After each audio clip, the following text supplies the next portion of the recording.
Muito bem, irmãos. Estaremos analisando o que Paulo escreve aos Coríntios, sua primeira carta, capítulo 8, e os versículos de 1 a 13, todo o capítulo 8 da primeira carta aos Coríntios. A reflexão desta noite, vamos ver o que Paulo responde a uma das perguntas que os coríntios fizeram a ele. E basicamente, o tema aqui são os limites da liberdade cristã. É algo que incomodava os coríntios com certa razão, podemos entender assim. Vamos ler o texto, já fica bem na leitura, um bom entendimento para nós. Capítulo 8, primeira carta aos Coríntios, versículo de 1 a 13.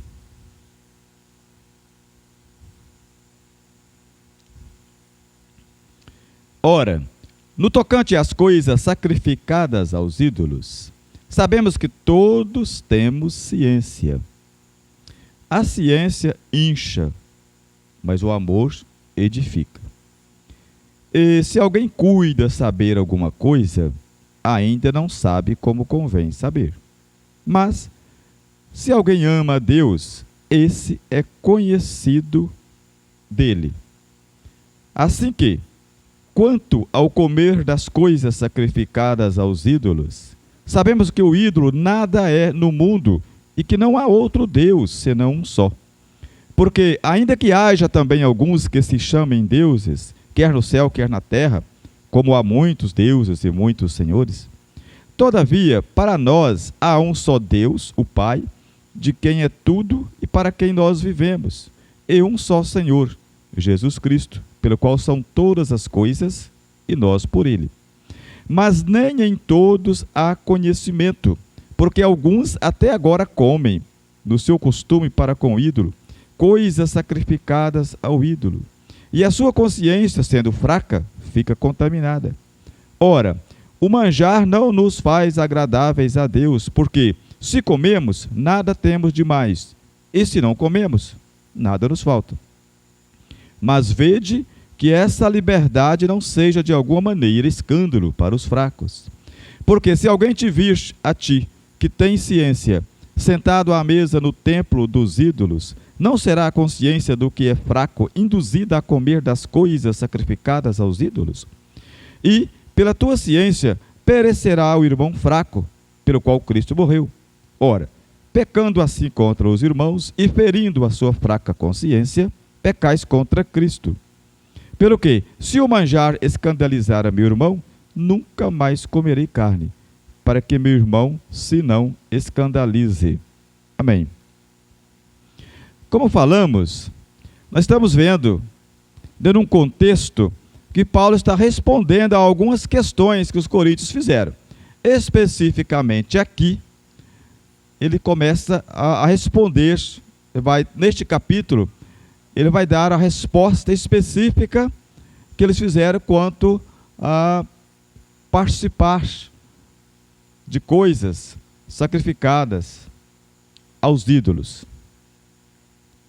Às vezes olhamos, mas por que disso?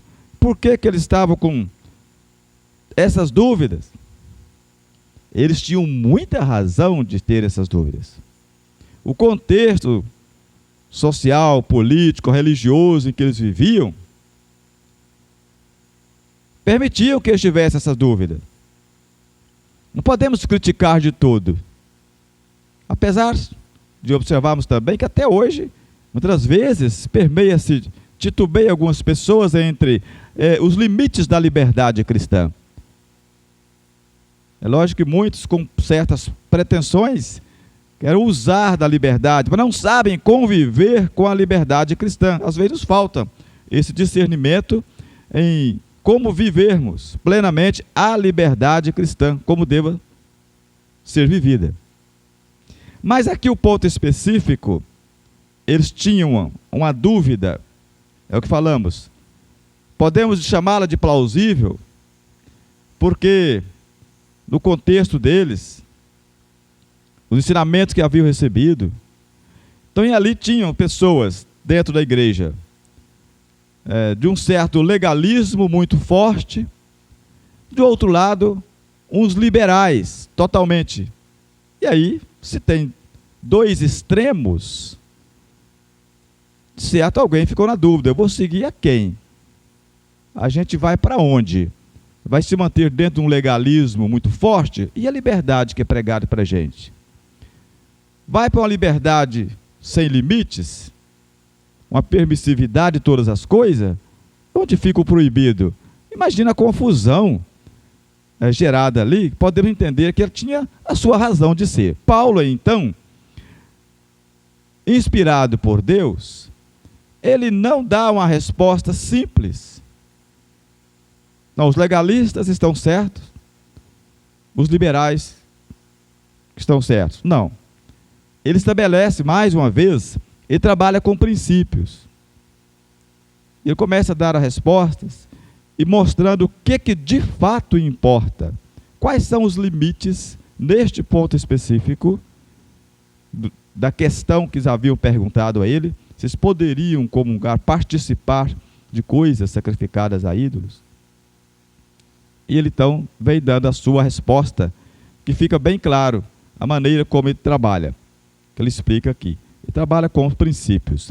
Nós temos um escritor bem conhecido no mundo teológico, falecido no mês de julho deste ano, John MacArthur, um grande escritor americano, teólogo, e ele afirmava, ou ele afirma, né, deixou nos seus escritos, de que os gregos e os romanos, eles eram politeístas, mas também polidemonistas.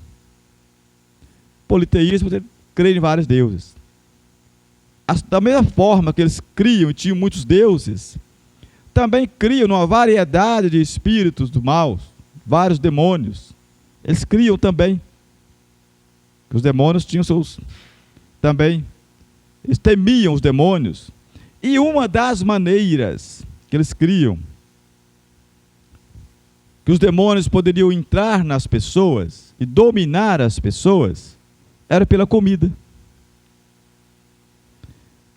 Então, os espíritos maus entravam pela comida e a pessoa ia comer aquilo, então eles iam dominar a pessoa. Vejam bem. Isso era um contexto complicado. Daí o porquê que eles pegavam, então, a comida, os manjares, carne, o que fosse, tiravam parte para ofertar a um Deus. Buscavam um Deus que eles criam para ofertar, para purificar aquela comida, para que possivelmente o demônio não entrasse naquela comida, não contaminasse aquela comida para não lhes fazer mal.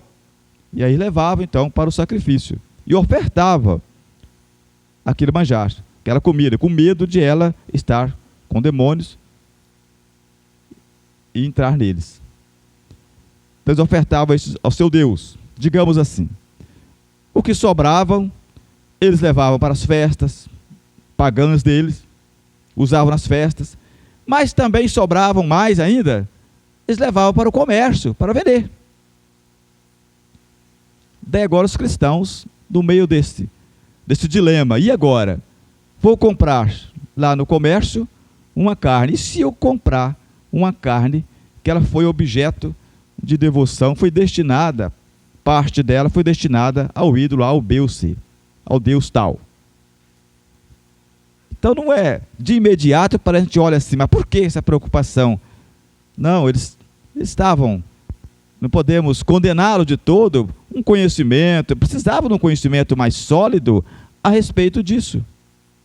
E Paulo começa então a lançar o fundamento, a justificativa dele, e para mostrar o que de fato é mais importante. É o que falamos. Ele não condenou nenhum e nem outro. Ele não ditou a norma. Não, vocês não podem de forma alguma comer. Não, vocês podem comer.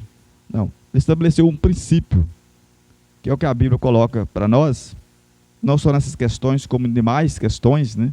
Observar o princípio das coisas. E o princípio básico que ele começa colocando aqui, está bem nos versículos iniciais. dos versículos de 1 a 3, vamos ver aqui. Quando ele fala, ora, no tocante às coisas sacrificadas aos ídolos, vejam bem, sabemos que todos temos ciência. Vocês já têm conhecimento. Ciência aqui é conhecimento, é saber. Já tem conhecimento do fato, não precisa de eu falar.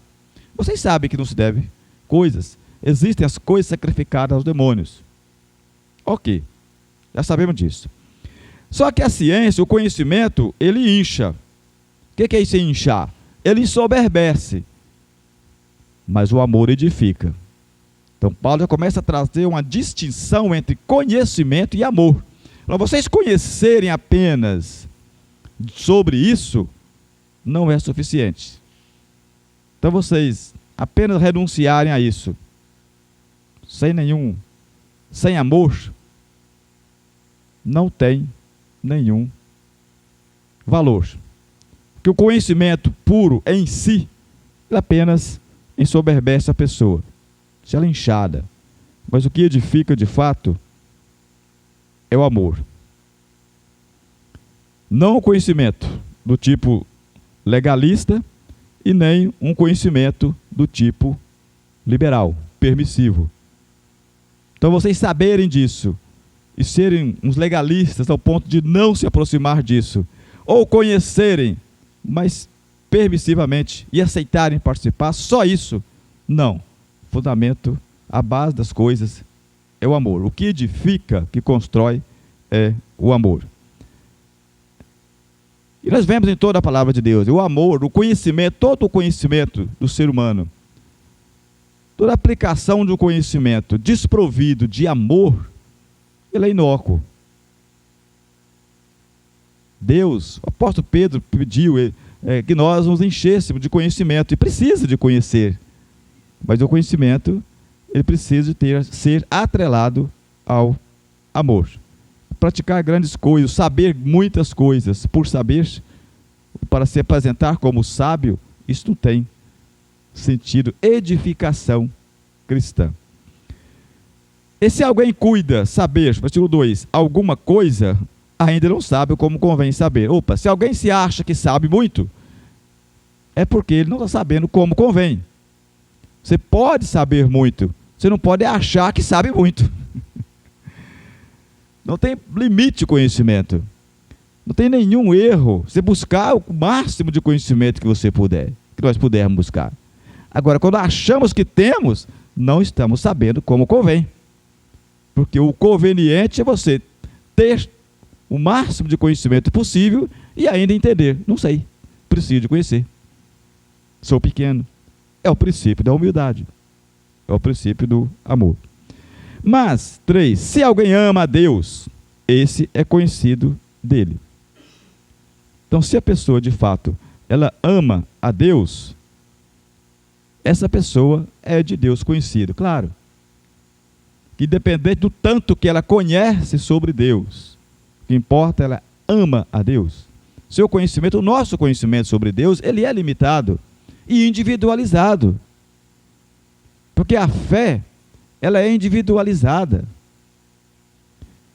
E não podemos conhecer mais de Deus além da fé que temos nele. É impossível. E esse conhecimento, Deus sabe, evidentemente, que se nós o amamos ou não. Somos conhecidos inteiramente, lógico, por Deus. Esse conhecimento, ele é, quando falamos que realmente amamos a Deus, somos conhecidos dele. E Paulo então estabelece aqui esse princípio, que é o amor, que deve nortear toda a vida, todo o procedimento. Ele começa então, mais uma vez, ele começa, vários momentos, né? Mais à frente aqui ele vai ter um capítulo até específico para falar de amor, né? O tanto quanto ele valoriza, até porque Deus é amor. Aos Colossenses, né, parece que 3:14, ele fala: o amor é o vínculo da perfeição. Não há como exercer a vida cristã fora dele, até porque somos fruto de amor. Então ele estabelece aqui, olha, focar em vocês, amor. Então vocês terem um grande conhecimento, ou para refutar, para não aceitar esse sacrifício, comer dessa carne, ou para participar, conhecer tudo sobre isso, se o amor estiver fora disso, não tem sentido. O que importa é o amor. Depois estabelece nos versículos seguintes, mais ainda, uma verdade fundamental que eles também sabiam. No versículo 4 a 6. Olha, assim que, quanto ao comer, agora começa a tratar do fato em si. Ele dá uma ênfase ao amor. Ele não ignora o conhecimento, ele é interessante, mas ele precisa do amor, já falamos. Agora ele vem falando sobre, quanto ao comer das coisas sacrificadas aos ídolos, sabemos, vocês sabem disso, que o ídolo nada é no mundo, e que não há outro Deus senão um só. Ora, isso era ensinado ao judeu desde pequenininho, a criança desde pequena, lá em Deuteronômio 6, versículo 4, né? Já ensinava a criança, olha, ouve, ó Israel, teu Deus é o único Deus. Então a criança desde pequenininha, o judeu era ensinado a saber que Deus é o único Deus, não há outro além dele. Então Paulo, ele fundamenta essa verdade que mais uma vez para os coríntios faz eles lembrarem disso.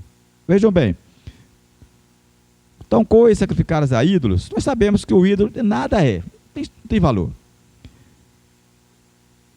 Não há outro Deus, senão um só. Por quê? Ainda que haja também alguns que se chamem deuses, quer no céu ou na terra, como há muitos deuses e muitos senhores, Paulo sabia disso também, pela cultura local, pela idolatria, que já tinha, isso já se arrastava há quantos e quantos e quantos anos antes disso. A idolatria, crendo em vários deuses. E Paulo diz, ainda que haja, isso não tem valor. O nosso Deus é o Deus Todo-Poderoso. Todavia, para nós, cristãos, agora distingue, os cristãos, para nós, a igreja, só tem um, só o Deus, que é o Pai, de quem é tudo e para quem nós vivemos. Ele só tem um Senhor, Jesus Cristo, pelo qual são todas as coisas, e nós por Ele. Então Paulo fundamenta mais uma vez para eles, olha, não se preocupe que pode haver centenas de deuses. Então, tudo isso que acontece, que eles invocam, sacrificam isto a Deus A ou B ou C, isso tem poder, isso não vai interferir, que para nós temos o Deus dos céus e da terra, o único Deus que nós servimos. E essa verdade, basilar da fé cristã, nós ficamos tristes porque estamos vivendo num tempo cada vez mais aonde busca-se um sincretismo religioso. O que é isso? É pegar tudo que se ouve, o que tange à fé, ao ato de servir a Deus, à religiosidade, fazer um apanhado de tudo, estabelecer um meio termo e seguir, porque afinal de contas, todo mundo está certo, Essa é a ideia que se prega. O exclusivismo de Cristo, as pessoas não estão gostando de ouvir. O exclusivismo da mensagem da cruz, Cristo, o evangelho cristocêntrico, só Ele, o que está fora daquilo que Ele propõe, não é de Deus. Paulo falou aos Gálatas sobre isso, quando estava lançando várias ideias, e eles, na confusão que estavam lá, bem no capítulo 1 de Gálatas, ele fala, pode vir até um outro anjo do céu, botar um outro fundamento, além do que está posto, que seja anátema, seja amaldiçoado, reprovado. Vocês não podem ficar seguindo a outras ideias. Somos livres, a graça nos salvou, o fundamento foi colocado, Cristo. Qualquer coisa que se constrói fora de Cristo não é dele. Mas a gente está vivendo nesse tempo, ele vai se avolumando cada vez mais, onde está ficando mais difícil o pregar ou o aceitar até uma vida cristocêntrica, onde Cristo é o fundamento, Cristo é exclusivo, o Senhor. da igreja. Esse sincretismo, universalismo, essa ideia de universalidade. Todos são filhos de Deus. Juntar tudo e dizer, está falando o nome de Deus, fulano, a gente vê isso com tanta frequência às vezes, né? Onde as pessoas, o fato de elas dizerem que creem em Deus, são cristãs. O fato de o sujeito, A ou B, o fato de ele ser honesto, ser uma boa pessoa, ser um bom vizinho, trabalhador, amável, bondoso, cuidador da família, é um cristão. Isso nunca fez ninguém cristão e nunca vai fazer ninguém cristão por ser assim. Até porque é obrigação social e moral de que todos sejam assim, independente de ser cristão ou não. Mas isso vem permeando, de certa forma, trazendo confusão. Olha só, nós estamos diante de uma pergunta que os coríntios fizeram, e a gente pensa, mas que pergunta é essa? Para que isso? Imagina a época que estava vivendo. E nós hoje? Quantos séculos de lá para cá, quanto conhecimento que temos, estamos no meio onde as pessoas confusas, aceitando, buscando um equilíbrio, buscando esse sincretismo religioso, para ser bem aceito, adequando. É melhor que nós ajuntemos, melhor que a gente faça um resumo de tudo, chegue a um consenso, para a gente ficar brigando entre si. Não tem briga entre si. O evangelho é um só, a cruz é uma só, Cristo é um só. Não há porquê. Seguir os fundamentos, aquilo que os princípios cristãos são um só. Mas isso está presente com grande força. E Paulo mostra que, olha, não se preocupe, os deuses, ainda que existem na terra ou no céu, não importa, nós temos um só Deus. Então ele dá uma verdade, estabelece uma verdade fundamental aqui nesses versículos aqui. Dos versículos 7 até o 13, Paulo agora começa a estabelecer as considerações para com os irmãos, os outros. Agora ele começa a se preocupar e trazer então aqui, para que os cristãos tivessem um entendimento, como ele descreveu, e vai descrevendo agora de novo aqui no versículo 7, reforçando que, olha, nem em todos há conhecimento. Porque alguns até agora comem, no seu costume para com o ídolo, coisas sacrificadas ao ídolo, e a sua consciência, sendo fraca, fica contaminada. Aí diz, ora, o manjar não nos faz agradáveis a Deus, se comemos. Mas se não comemos também, não nos santificamos porque não comemos. Ele está mostrando que a comida em si, que estava ali, ela em si não tinha nenhum problema. Se eles comprassem algo lá no mercado, e aquilo fosse, aquela carne, o alimento que fosse, objeto de destinação a ídolo, não traria nenhum mal para eles. Não traria. Porque a comida, um pouco antes tinha falado, olha, não tem. A comida é para o ventre e vice-versa. Mas ele fala do coração, ocupação, como o templo, falamos há poucos dias, na morada, o corpo, sim, de Cristo, morada de Deus, em espírito. Templo do Espírito Santo. Mas a comida, ele estabelece aqui, ele olha, não faz nenhuma diferença. Mas, volta de novo, um pouco antes, ela tinha falado, nesse capítulo, ele tinha falado de coisas que não eram ilegais, mas que seriam inconvenientes. E agora estabelece aqui, olha, o fato em si da comida não vai trazer problemas para vocês. A carne não está contaminada. Mas a consciência respeita aqueles que vão dizer, não, mas eu não tenho coragem de comer porque é isso. Então não o condene. Se você vai comer e souber que aquela carne foi sacrificada e deu graças a Deus pela comida que você tem na mesa, você vai comer, não vai te fazer mal também. Porém, ele vai agora estabelecer o princípio do amor. Porém, se isso vier a causar um escândalo para aquele irmão que entende que dá problema, o melhor para você, não comer. É isso que eu faço, ele diz, é isso que eu faço. Olha o princípio aí. Ele não está ditando normas, porque ele disse, a coisa em si, todos os alimentos, são bênçãos de Deus. Quem fez o alimento para o homem? São abençoados, são provisões de Deus.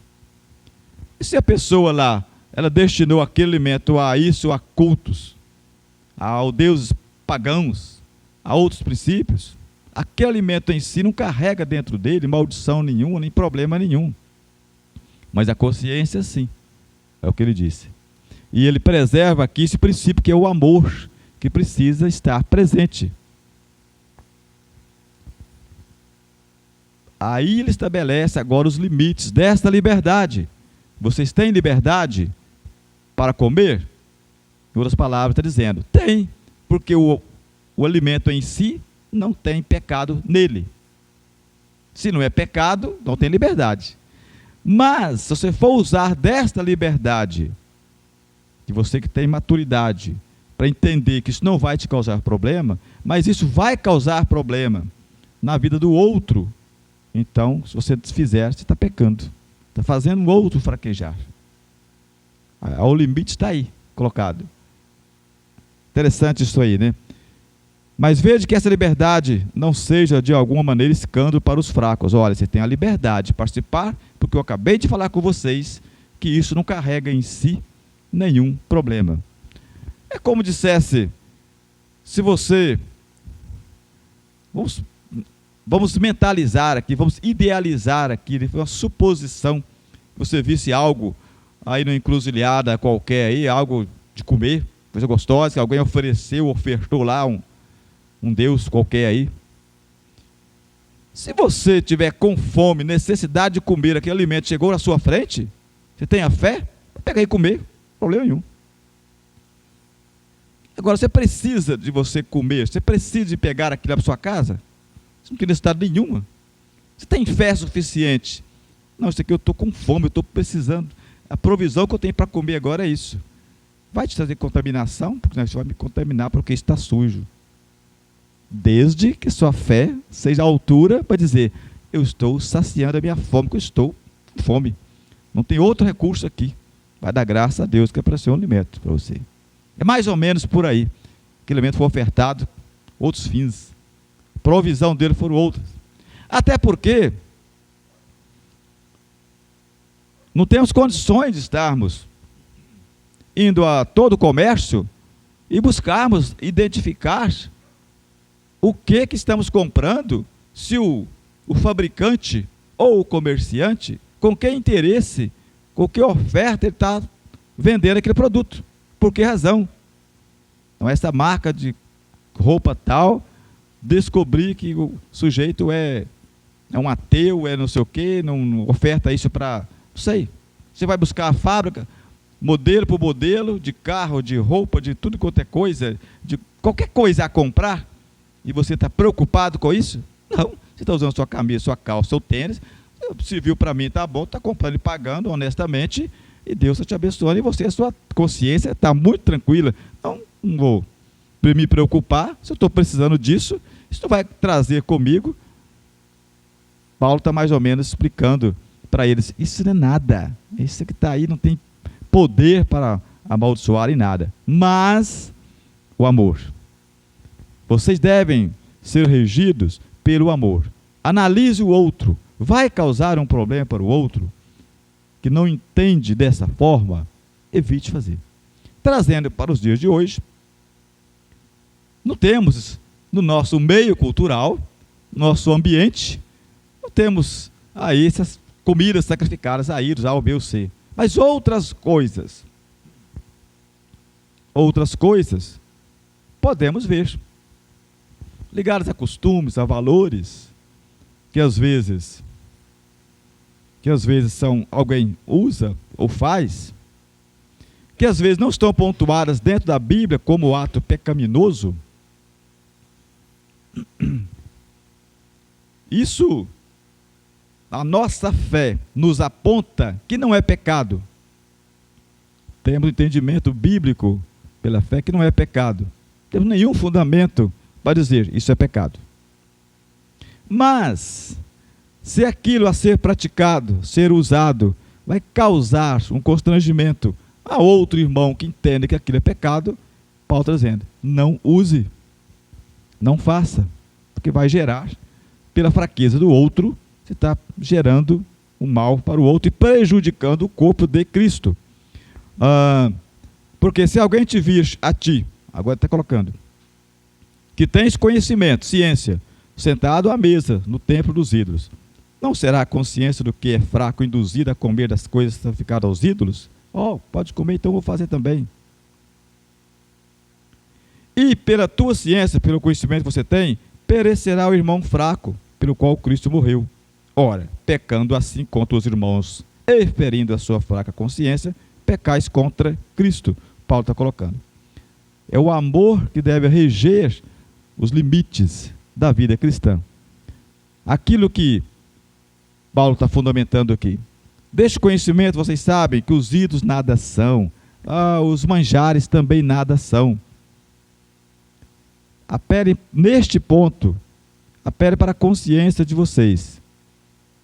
Se vai ferir o irmão mais fraco, que vai entender que aquilo lá é um problema, não façam.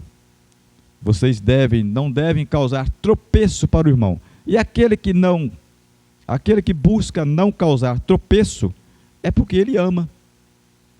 Qualquer cristão que não quer causar tropeço para o outro, não quer ferir a consciência do outro, é por causa de amor.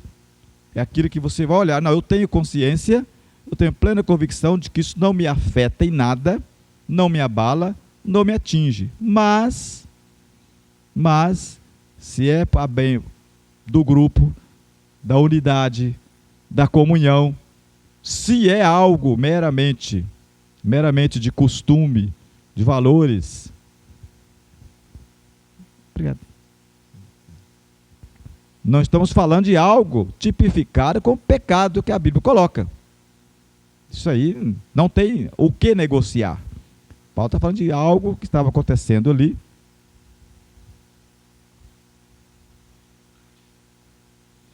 Era um costume pagão. Os crentes estavam com essa dúvida, porque os legalistas, de jeito nenhum, se comer, você está pecando. E outros pensam, não, come de tudo, pode comer, não tem nada a ver. E alguns essa dúvida, vamos para que lado? Vamos para os que permitem tudo, uma liberdade absoluta, ou vamos nos privar de tudo? O comer peca, o não comer que peca, e vice-versa. E Paulo estabelece, é o princípio do amor. Observem isso aí, que vocês, a base é isso aí. E ficou, de certa forma, então, que Paulo estabelece, aquilo que a palavra de Deus coloca também em outros momentos. Paulo reforça sobre a questão do amor, né? Do considerar os outros. Porque, que falamos antes, aquilo que é tipificado na Bíblia, como a mentira, o engano, a vaidade, a cólera, enfim, o adultério, todos os pecados elencados, aquilo que a Bíblia condena. Isso é pecado, não há como negociar. Não importa, mas eu acho que pode fazer assim. Eu acho que pode adulterar, eu acho que pode. Não tem como negociar, não tem como comungar com essa ideia. Paulo está tratando de coisas aqui que elas são externas, coisas que já tinha falado um pouco antes. Olha, come, a relação que tem do alimento é com o seu estômago e vice-versa, para se saciar. Isso não pode te afetar. Se eu comer isso, eu não vou ser, estou ferindo, estou pecando. Não, já foi. Somos livres lá. Há aqueles que querem carregar ainda certas ordenanças, né, de não comer isso. Cuidado. Paulo tinha tratado outro momento disso também, né? Cuidado com as festas. Observe as festas, o calendário, as luas, o comer, o beber, até que hora pode, do que não pode. um monte de regras. Que Paulo diz, isso foi. Nós estamos na liberdade. Estamos na liberdade. E isso gerou essa dúvida para os cristãos ali de Corinto. Entendemos que muitas outras, às vezes não especificamente neste ponto, mas outros casos geram dúvidas também entre os cristãos contemporâneos, os cristãos atuais, e a maneira como Paulo, o princípio que ele estabeleceu para os cristãos ali em Corinto, é o mesmo que nós temos a praticar. É algo que edifica o outro. Aquilo que eu vou fazer, aquilo que eu vou agir, pode não afetar a mim, a minha consciência, a minha fé. Mas eu olhei para o outro, tem pelo amor, e Paulo coloca, é o amor que precisa prevalecer. Ele é o vínculo da perfeição. É ele que deve permear todas as coisas. Porque o fazer e o não fazer fora do amor, efeito nenhum tem disso. Assim como o ato de servir a Deus. O ato de sacrificar para Deus, no modo de dizer, sacrificar, abrir mão disso ou daquilo, quer seja financeiramente, com tempo, com tudo, as renúncias. Este sacrifício que Paulo, no Romanos 12, fala, o sacrifício vivo, santo e agradável a Deus, é um sacrifício movido por amor. Não por mera formalidade. O Senhor nos libertou das formalidades. Ele nos quer servos. Mas é o servo livre. É o servo que tem alegria e prazer em servir. É o amor que é o fundamento, que é o princípio que deve reger o fazer e o não fazer de cada cristão. E assim sendo, temos dúvida que caminhamos para uma vida de melhor perfeição, que é um alvo a ser atingido. E o amor é o vínculo dessa perfeição que Paulo escreve. Amém.